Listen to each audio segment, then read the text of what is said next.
Now, so what are the elements we have in the structure of the essay, my dear students? An essay should have an introduction, body, and conclusion. Now, we are going to have a discussion on how to write an introduction. How to write an introduction? What are the techniques we're supposed to follow to write an introduction? My dear students, what are the techniques we're supposed to follow to write an introduction? Yeah, first technique. An introduction should have an attention grabber. Dear students, first impression is the best impression.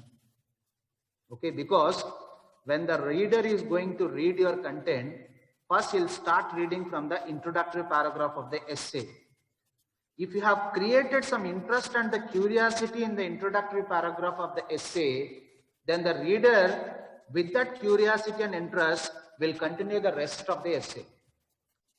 If you want to impress the reader, better to start the essay with an attention grabber. What does it mean by an attention grabber, my dear students? What does it mean by an attention grabber?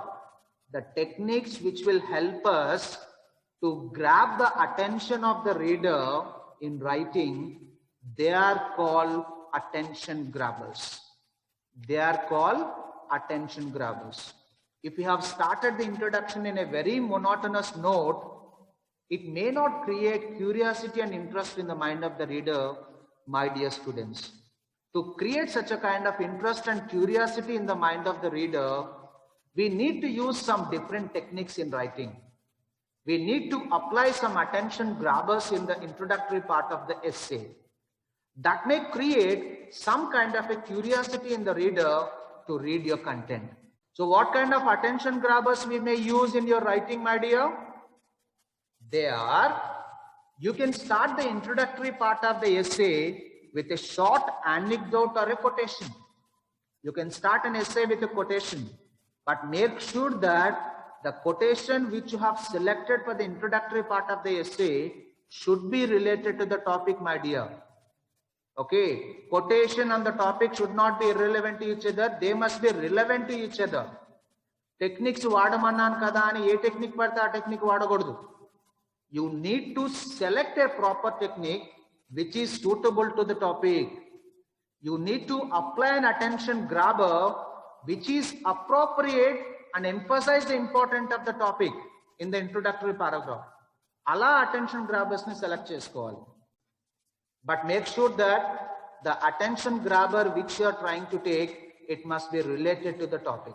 So you can start an introductory part with an anecdote or with a quotation, or you can use a contradictory statement which is completely different to the belief of the reader.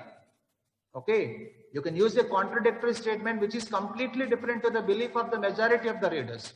Then automatically it creates some kind of a curiosity in them. So what are the other elements we have to include in the introductory part of the essay? Provide necessary background information, my dear students. Okay, first thing, an introductory part of the essay should have a thesis statement, which is the central idea of the essay, and you need to express it very clearly to the reader. Okay, and next one, give the basic information of the topic, which emphasizes the importance of the topic. Next one, how to write the body of the essay. Dear students, how to write the body of the essay? As you know that the body of the essay consists of different paragraphs. Ante kada? Body of the essay consists of different paragraphs. And how to write a paragraph? You know that a paragraph should have a topic sentence. Make sure that each paragraph should have a topic sentence. And each paragraph should focus on one single thought. Each paragraph should focus on one single thought and give the topic sentence clearly for each paragraph in the first line. So that is the point you have to remember. And next one, supporting points. So whatever the supporting ideas you are explaining in support of the central idea of the paragraph, make sure that they must be relevant to the topic. Make sure that they must be relevant to the topic. Avoid irrelevant and unnecessary ideas in the paragraph. As I have already mentioned, they create a lot of boredom to the reader. Use appropriate examples in support of ideas in the paragraph. I have already explained, my dear students, what is the importance of example. The examples which will give the reader a better understanding, an easy understanding to the reader. So use appropriate amount of examples while you are explaining the central idea of the paragraph. You are giving an example to understand the central idea of the paragraph. But if you are trying to take the complex example, it creates a lot of confusion to the reader. So that is the reason, while you are picking up the examples, pick up the examples which are quite familiar to the readers, which will make them to easily understand the concept. That is the way you have to pick up the examples. Okay? And that is what the second point we have to remember. And regarding the body of the essay, what is the third point? Brevity. What does it mean by brevity, my dear students? Brevity is nothing but briefness, conciseness. Convey maximum ideas with limited sentences. How to convey maximum ideas with the limited sentences, my dear? No repetition of ideas. We can use idiomatic expressions. We can use one-word substitutes. Exactly. These are the different techniques we have to follow to convey the maximum information with limited sentences. Fourth one, whatever the information you are conveying, make sure that it must be clear and complete. In the previous class also I have given a quotation. Clarity of thought gives you clarity of expression. Either you are a speaker or a writer. First, being a speaker or a writer, you should have a clarity what you are trying to convey to the audience. నువ్వు ఆడియన్స్కి ఏం చెప్పాలనుకుంటున్నావు అనేది first నీకు clarity ఉండాలి. So being a speaker or the writer, first you should have a clarity what you would like to convey to the audience. If you have a clarity, the same clarity will be transferred to the reader too. But if you don't have the clarity, the same confusion will be transferred to the reader. Differentiate coherence and cohesion. What is the difference between coherence and cohesion? Let me explain that. I have already told that it is related to the organization of ideas. What is cohesion, my dear? What is cohesion, my dear? And what is coherence? Let me explain that. The logical connectivity among the sentences in a paragraph, that we call it as a cohesion. As you know that a paragraph consists of number of sentences or number of ideas. The logical connectivity among the number of ideas in a paragraph, and that kind of a quality we call it as cohesion. Okay. Similarly, an essay consists of number of paragraphs too. The logical connectivity among the paragraphs in an essay, we call it as coherence.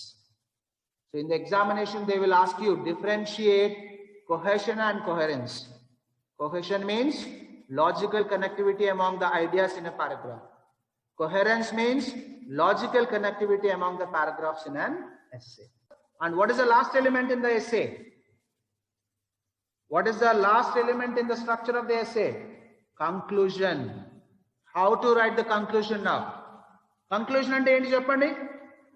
In an essay, what does it mean by conclusion? And I'm reminding you, what is that? Generally, a conclusion is going to start with transition words. Paragraph writing lo kuda ade cheppanu kada. Concluding statement is going to start with the transition word. Therefore, finally, so, okay, to conclude, in short, to summarize, these are all the different transition words we can make it use of writing a conclusion. Start the concluding paragraph with the transition words. That is point number 1.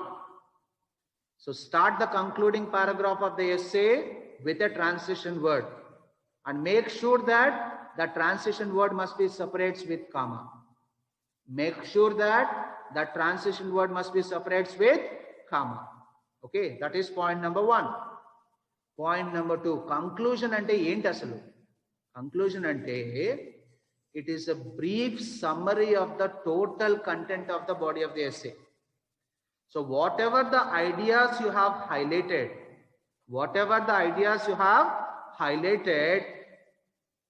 you are trying to re-emphasize the main ideas. You are trying to summarize the main ideas in the form of a conclusion. Okay, I could say that in a very simple way. It is a reminder to the reader, these are the points you have read up to now in the body of the essay. It is a reminder to the reader, or it is a revision to the reader. These are the points highlighted in the body of the essay. But make sure that while you are summarizing the main points of the essay in the form of a conclusion, they should not create monotonous feeling to the reader. But how to avoid the monotonous feeling to the reader? Because you are emphasizing the same ideas. How to avoid the monotonous feeling to the reader when you are emphasizing the same ideas in the form of a conclusion? The way is nothing but change the sentence formation. The way is nothing but change the sentence formation. Convey the same idea, but in a different sentence formation that automatically help us to avoid the monotonous feeling to the reader while they are reading the conclusion. So did you all understand what does it mean by conclusion, and how differently and impressively you have started the introductory paragraph of the essay? The same difference, the same uniqueness, the same impact you have to create to the reader at the end of the essay. Okay, so the reader should have a wow feeling. Yes, I have read a good essay. The reader should have a wow feeling. Yes, I have read a good essay. Okay, end with a strong, memorable concluding statement. It is also known as a wow statement. The last sentence of your essay should make the reader to think, should make the reader to give a complete satisfaction that yes, I have read a very good essay. Okay, that shows the ability of writer. That shows the ability of writer. This is what essay. So this is the way you have to write an essay.